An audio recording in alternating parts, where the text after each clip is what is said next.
안녕하세요. 주말에 가는 집입니다. 오늘은 농막과 관련해서 여러분이 알고 있으셨는지 잘 모르고 있으셨는지 모르겠지만 이제는 자세하게 꼭 알고 있으셔야 하는 내용에 대해서 말씀드리고자 합니다. 바로 농지 이용 실태 조사인데요. 딱 말만 봐서 어떤 느낌인지 알 수 있을 것 같습니다. 농지를 어떻게 이용하고 있는지 조사를 하는 것으로 알 수 있지만 그래도 보다 상세한 정보를 알고 있으셔야 하는데요. 그 이유는 이전에는 이 농지 이용 실태 조사가 지자체장이 선택적으로 진행할 수 있었습니다.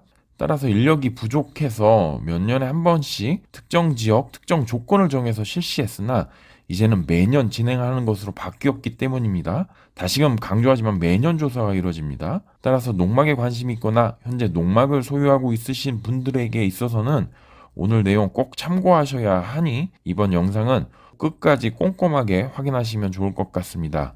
내용이 많아서 1편과 2편으로 나누어서 영상을 만들었으니 순차적으로 잘 확인하시면 좋을 것 같습니다. 그리고 주말에 가는 집 채널은 주말 농장과 농막과 관련된 다양한 정보를 공유하고 있으니 지속적으로 영상 시청하고 싶으시다면 구독 버튼 눌러주시고요. 오늘 영상이 도움이 되셨다면 좋아요 버튼도 꾹 눌러주시기 바랍니다. 자, 본격적으로 이야기를 이어나가도록 하겠습니다. 그럼 오늘 이야기해 볼 내용을 정리해 보면 다음과 같습니다. 첫 번째로 농지법 개정에 대한 배경을 이야기하겠습니다. 농지법이 작년 5월 18일에 개정이 되었습니다. 왜 농지법이 이렇게 개정이 되었는지에 대해서 이야기를 해보도록 하겠습니다.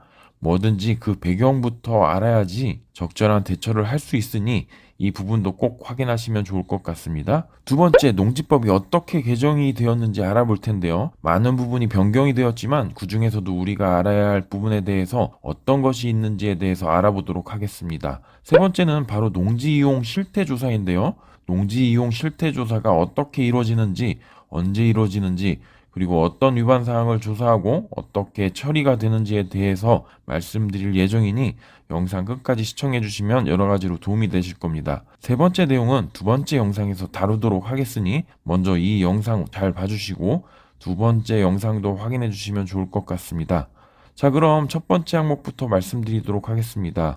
불법 농막과 농지법 위반에 대한 이야기는 오래전부터 사회적 이슈가 몇 번 되었습니다. 불법 농막은 여러분들도 알고 있으시겠지만 농지에다가 쉽게 신고만으로 설치할 수 있는 농막이 농사시 휴게 용도가 아닌 마치 별장처럼 꾸며지고 데크 및 조경 등을 하여 농사와 무관하게 이용되고 있는 사례가 지속적으로 나타나고 있습니다. 또한 얼마 전 3기 신도시 지정 예정인 지역의 정보를 미리 알고 있던 LH 직원들의 이탈적인 행위가 사회적 문제가 되었는데 일반 서민들이 허탈감과 배신감으로 사회적 큰 파장을 일으켰지요. 실제로 이러한 토지의 대부분 농지입니다.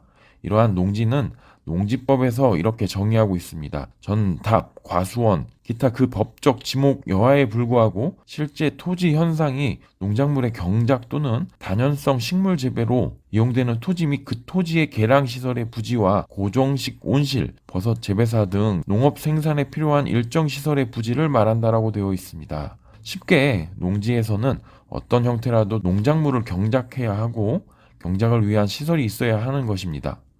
하지만 앞서 말씀드린 바와 같이 최근 들어 점점 교묘해지는 불법 농지 사례들이 많아지면서 작년에 대대적으로 또 전국적으로 농지 이용 실태 조사가 한번 이루어졌습니다. 자, 한번 보실까요? 네이버에서 농지 이용 실태 조사를 뉴스로 검색을 하시면 홍천군, 예천군, 정부, 평창군, 담양군 등이 보이며 또한 꼭 지방만 그런 것도 아닙니다. 울산시, 고양시, 경기도 등 전국적으로 작년 기준으로 농지 이용 실태 조사가 이뤄진 것을 알 수 있습니다. 따라서 농지법이 있음에도 불구하고 이러한 위반 사례들이 지속적으로 나오면서 농지법에 대해서 보다 철저하고 꼼꼼하게 단속이 필요하다는 행정적인 의지가 들어가 있는 것 같습니다. 자, 그럼 두 번째 이야기로 넘어가도록 하겠습니다. 두 번째 이야기는 그럼 농지법이 어떻게 바뀌었는지 궁금할 텐데요. 내용을 보자면 제목이 5월 18일부터 농지취득 자격심사가 대폭 강화됩니다 라고 되어 있습니다. 2022년 보도자료이고요. 세부 내용을 보자면 농림축산식품부는 농지취득 자격심사 체계화 및 사후관리 강화를 주요 내용으로 하는 농지법 및 농지법 시행령, 시행규칙이 5월 18일부터 시행된다고 밝혔다. 이렇게 나와 있습니다. 주요 내용은 다음과 같습니다.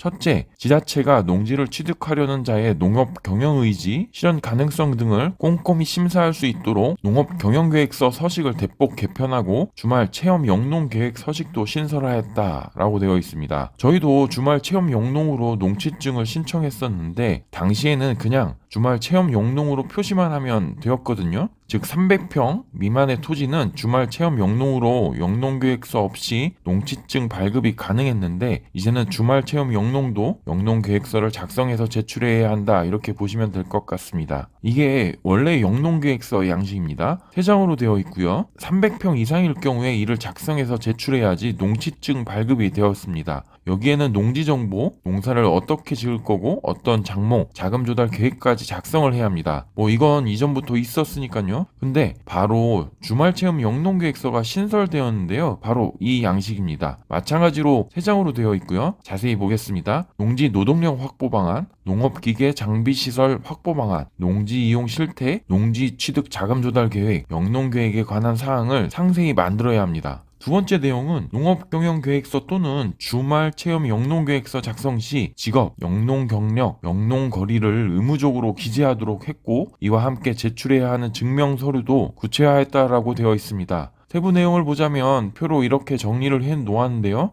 농업인이냐, 농업법인이냐, 농업인이 아닌 개인이냐, 농지를 공유 취득하는 사람이냐에 따라 세부적으로 제출 서류를 정리해 놓았습니다. 일반 개인은 앞으로 재직증명서, 재학증명서까지 보겠다라고 합니다. 그러니까 어떤 직업을 갖고 있는지 또 어느 회사를 다니는지도 확인할 수 있게 되는 것인데요. 앞으로 주말 체험 영농의 경우에는 직장을 다니면서 어느 정도는 운영할 수 있겠지만 300평 이상의 농지는 영농계획서를 제출을 해야 하는데 이럴 경우 직장을 다니면서 할 수 없다고 판단되면 농취증 발급이 힘들어질 수 있을 것 같은 느낌이 바로 오는군요. 세 번째 내용이 바로 공유 지분으로 매수하는 분들에 대한 내용입니다. 공유 취득자의 농지 취득 자격 심사를 강화한다. 앞으로 한 필지의 농지를 공유로 취득하려는 경우 공유 지분의 비율 및 각자가 취득하려는 농지의 위치를 농업 경영계획서 또는 주말 체험 영농계획서에 기재하고 이를 증명할 수 있는 약정서 및 도면 자료도 제출해야 한다라고 되어 있습니다. 즉 이는 어떻게 토지를 나눠서 농사를 어떻게 운영할 것이냐 이런 부분을 확인하겠다라고 보면 될 것 같습니다. 정말 타이트해진 것 같은데요.